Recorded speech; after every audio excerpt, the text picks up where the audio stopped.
All right, LeBron's now fourth on the all-time scoring list. Does that change anything for you, Chris? No. I mean, I knew he was a great player. It doesn't. It doesn't change anything. He's a great player. Again, I think no athlete has had the pressure before entering any league.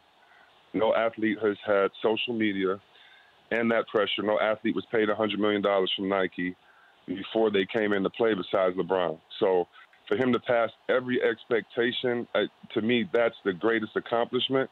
But, you can look at a lot of things, you could come. I just think there needs to be a line in the sand and no more comparisons because it just can't be. Jordan didn't come straight out of high school. What if Jordan would have played 2 more years? Jordan played in a different era, So I'm kind of worn out of the comparisons because I think you still have to talk about him being better than Kobe.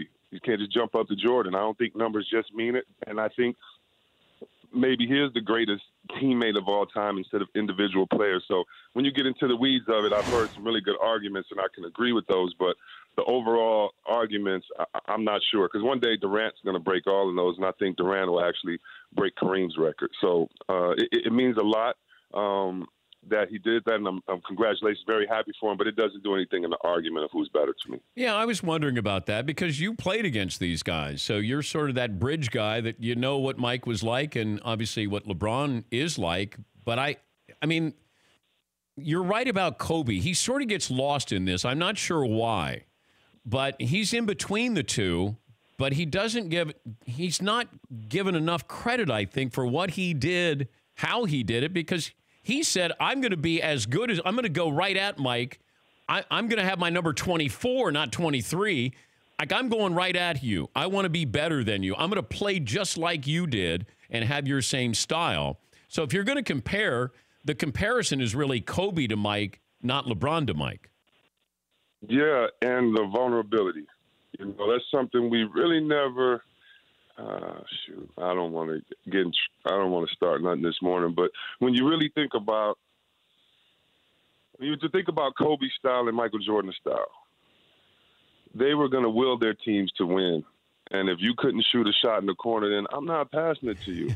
I'm going to score the ball because we need to win tonight. Yeah.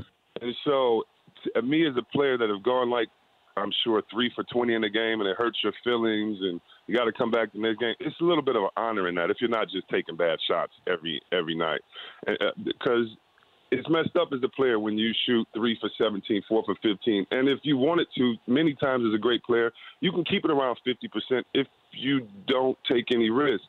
And the thing with Jordan and Kobe, what was so amazing with them is it took so much risk, the difficulties on their shots, the fact that when other guys weren't knocking them down, they would just will themselves. And I'm always, I always reminded that picture of Jordan. I think he's checking Magic when he has the tights up under his shorts. He pulls his shorts up. He's at half court looking Magic in his eyes and checking them, And so I just remember those guys saying, no, forget that. I'll check him. Now, I've never, this many years into your career, 16 years, I don't know if anyone has played the way that LeBron's played.